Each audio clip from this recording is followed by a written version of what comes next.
A bombshell news release sent out by the police service Tuesday. A suspicious substance was indeed found at the Prime Minister's home back in April 2013. The release from the police service says, quote, "The Commissioner of Police was presented with a signed report from Senior Superintendent Gould, which confirmed the discovery of 5 grams of a plant-like material resembling that of marijuana. Police say it was in a plastic bag in the male washroom of a gazebo on the western end of the Prime Minister's private residence at Philippine. The report says the discovery was made on April 19, 2013, which is a week after the day the Express story said that the find was made. Acting Police Commissioner Stephen Williams had earlier said there was no report about marijuana allegedly being found at the Prime Minister's home. But the police report explained Williams only got the report about the find on Tuesday afternoon at 2 o'clock, after the acting commissioner had already spoken to the media. The acting commissioner has now called for an investigation into the matter. Acting Assistant Commissioner of Police Ainsley Garrick is the man appointed to conduct the investigation. Anselm Gibbs, TV6 News. Are you as confused as I am about this whole thing? 6:50 in Trinidad and Tobago. Well, hopefully someone can clear it up. I don't know if lawyers are capable of clearing things up, but we have attorney at law Martin George here with us, of course a member of the Police Service Commission as well. Mr. George, very good morning. Hey, good morning. Good to have you on the program. I suppose from a legal perspectives are not intended to clarify anything in many they sometimes obfuscate more than they elucidate. I mean, what do you get from this entire situation? Is this all about a deliberate plan to try and embarrass the Prime Minister? Is Jack Warner making this up? Are the police as usual bumbling their way through and trying to avoid being looked as incompetent as they usually do? What do you make of this situation? Well, Fazeer, what you are trained to do as a professional advocate is that you sift through stuff, you know, and sometimes the truth lies somewhere between what one side is saying and what the other side is saying. So from the very start, I started analyzing the responses I was hearing. I recognized that Mr. Gary Griffith was not coming out outright and denying the knowledge. I noticed he chose his words very carefully. I listened to Minister of Housing, Dr. Udal Munilal. He says he could not remember or could not recall, you know. So when you start hearing these things, then obviously your antennae would go up as a trained professional. So therefore, I recognize that there must be something to the issue. However, I think it was just badly handled. That's the whole scenario. In other words, if it is that you have a situation where some illegal substance like that is found outside your residence or outside a window or wherever it was found, I mean, unless it's in some area within your home or within your bedroom or within somewhere that is in your personal control, you know, in your closet or, you know, in your handbag or something so.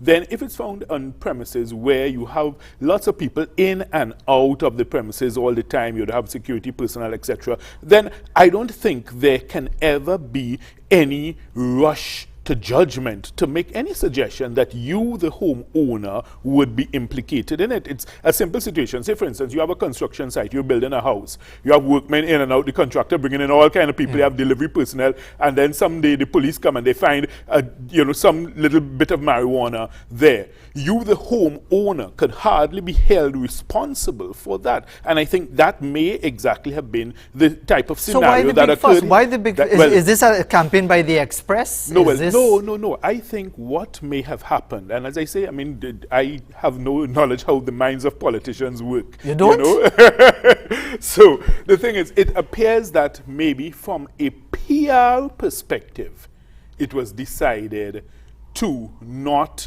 go public with this story. So you see, and I think we need to make that distinction as a nation, because I think we all get carried away with the hubris, because each side is, you know, trying to outshout each other, you know, to get their point across. And we, the citizens, sometimes, as you say, we could end up totally confused. So we have to now try to sift through it.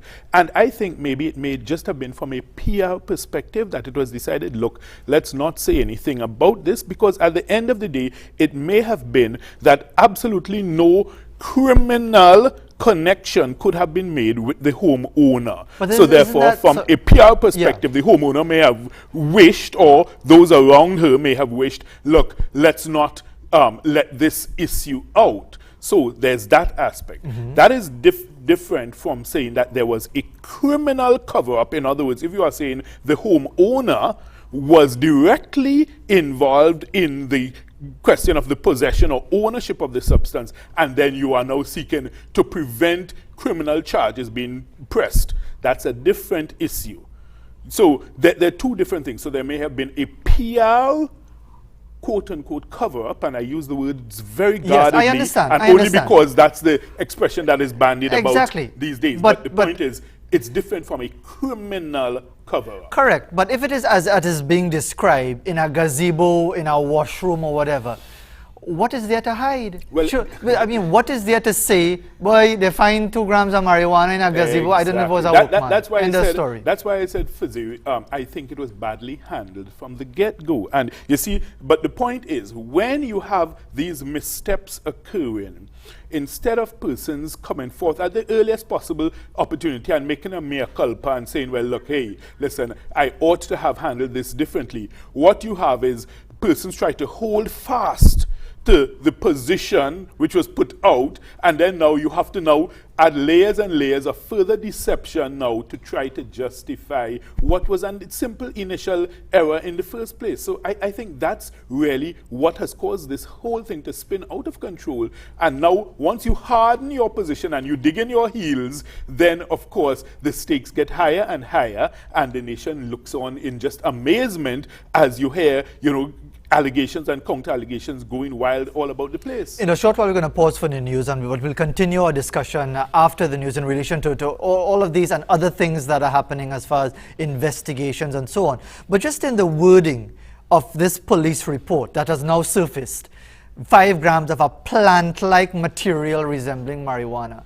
I mean, you don't hear that when they hold a fella in the block, and so you don't hear a plant-like material, you hear them hold him with marijuana. So what is that about? Well, the point is, that is the norm. There's nothing suspicious about wording it that way, because, in other words, until you have a report from the Forensic Science Center confirming the presence of cannabis sativa in the specimen, you cannot But the point I'm making, conclusively Mr. say George, that it's marijuana. But when you hear the news, so-and-so was held at the corner of El Socorro Road and so-and-so with marijuana, you are telling me that in that space of time between the news at 7 o'clock and they catch him, that they were able to identify that in the lab? Never, no. It's always based, in fact, even to charge someone, you don't wait until you get back the forensic report, The police, based on their knowledge and experience, they make the determination that, look, they are of So the why opinion. didn't they do that in this case? Well, now that's a question that needs to be asked. And hold on that for a moment, because we're going to... Is there a case of preferential treatment when it comes to this particular matter? Do the hoity-toities get better treatment than we do? They drag your tail and put you in court next to no time. We'll be back. We have the news coming up. We're continuing in the second hour.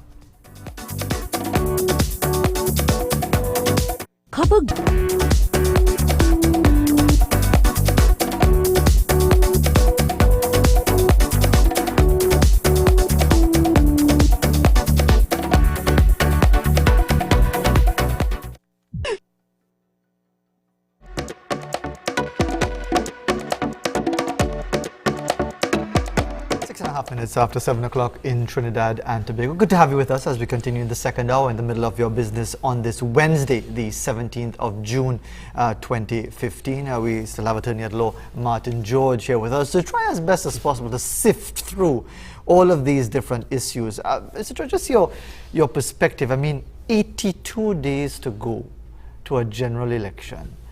Are you anticipating some voter fatigue by the time we get around to September 7th? Well, Fazeer, I'm fatigued already, honestly, and I'm sure the population is already, numbed by the overload. Are they energized, or do the social media is alive and people bickering and rumor mongering? You reach a point of diminishing returns, and there's a point where you reach of sensory overload, where people can just shut off and say, listen, I don't want to hear anything from anybody. basically, because it's just so many allegations, and we've only just begun. Yes. We are in for a long, There's a song from the hot 70s. summer, you know. Another one from the 70s. You know, so I mean, I think that, you know, the politicians have to be careful that they don't alienate and turn off potential voters who may not go to vote for the other side, but they may just stay away. They may just say, look, I don't want to have anything to do with any of you all.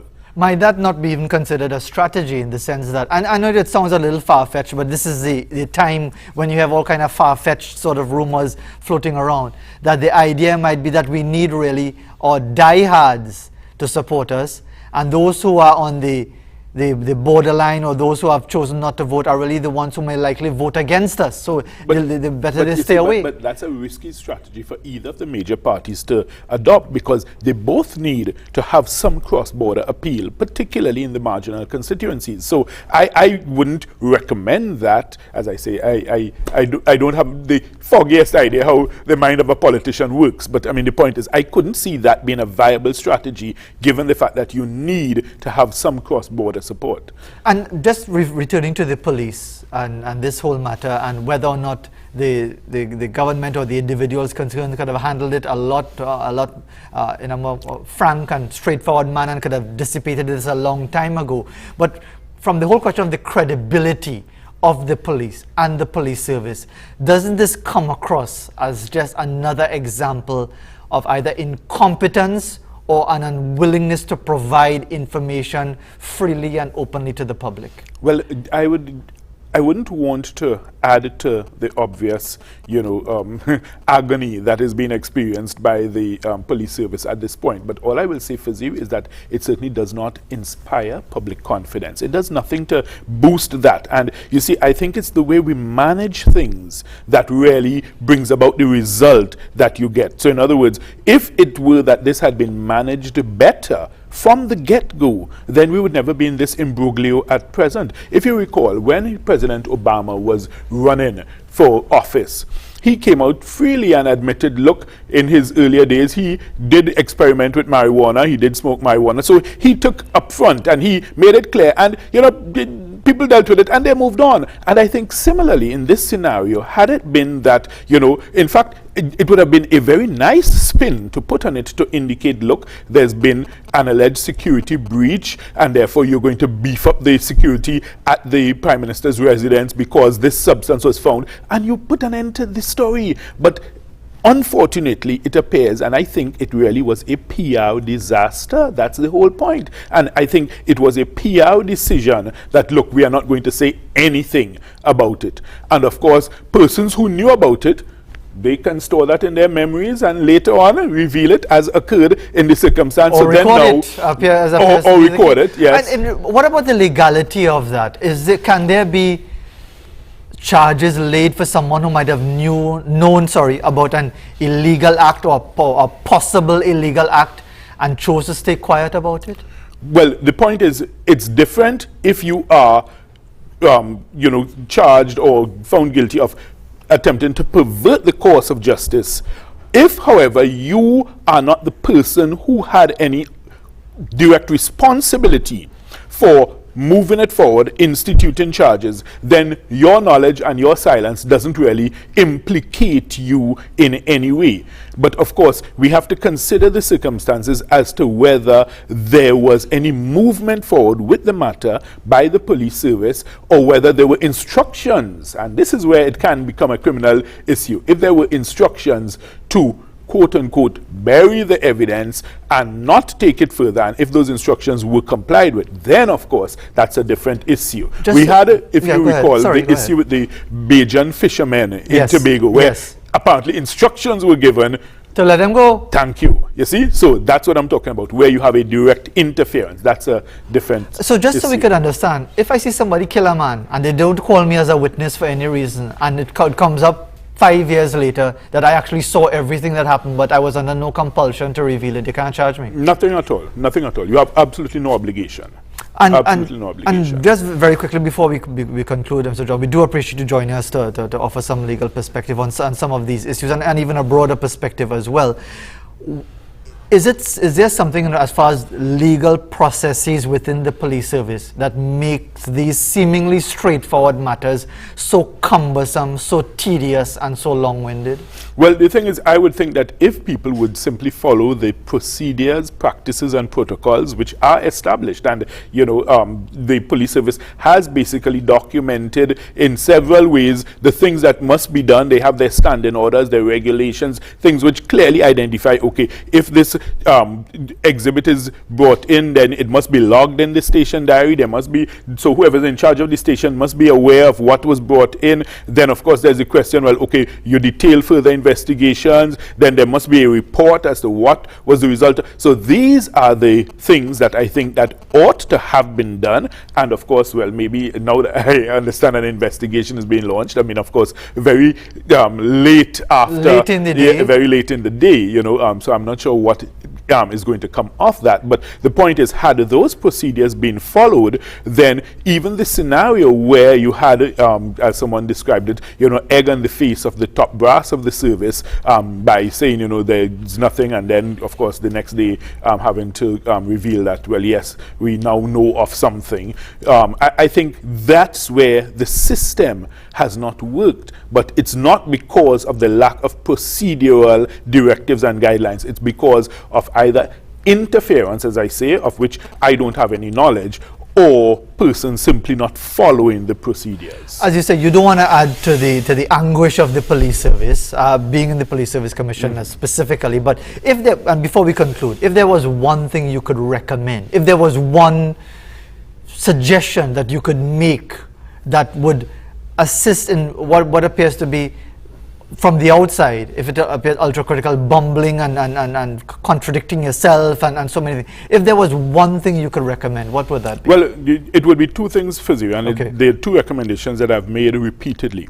We need to depoliticize the issue of national security. In other words, we must not have the national security apparatus under the direct and total control of politicians. It must be, we must set up a National Security Commission, which is like a statutory body, because at the end of the day, regardless for all their failings, our statutory bodies are what are supposed to really keep the ship of state. Yes, supposed to. All right. And by and large, over the years, Fazeer, we must be fair, they have done a fairly decent, a much better job than the politicians. Okay, sure. We must admit Right. that. So a separate body. For national security. And therefore, have that National Security Commission. Therefore, you'll have two different things happening. You'll have, number one, long-term planning, which can be consistent. So therefore, this folly that we see our politicians engaging in, I am ordering OPVs, you cancel the contract, and you order in vessels which some are saying are supposed to perform the same function, but because I had ordered this, you've cancelled. You don't want to credit, give them the credit. This foolish, one-upmanship that we've seen from our politicians. If you have a National Security Commission with consistent policy, they can say, listen, for the good of the nation, regardless of your political allegiance, this is what we're going with, and that can be followed through. That's one. And the second thing I've said repeatedly, and it has nothing to do with office personalities, but the office of Attorney General ought to be depoliticized in Trinidad and Tobago, because the difficulty we've had is we've seen situations where, some of the office holders have tended to make it a personal political, vehicle. And it ought not to be, because when you are Attorney General, you are Attorney General for all of Trinidad and Tobago. You are not Attorney General for a political party. Mr. George, as always, good to get your perspective. Thanks very Always much. a I wonder what is more difficult, depoliticizing the AG's office and the whole question of the police service, or the West Indies going back to number one in the world in Test cricket. Which one is more likely to happen? We'll get the answers later on. We'll be back right after this.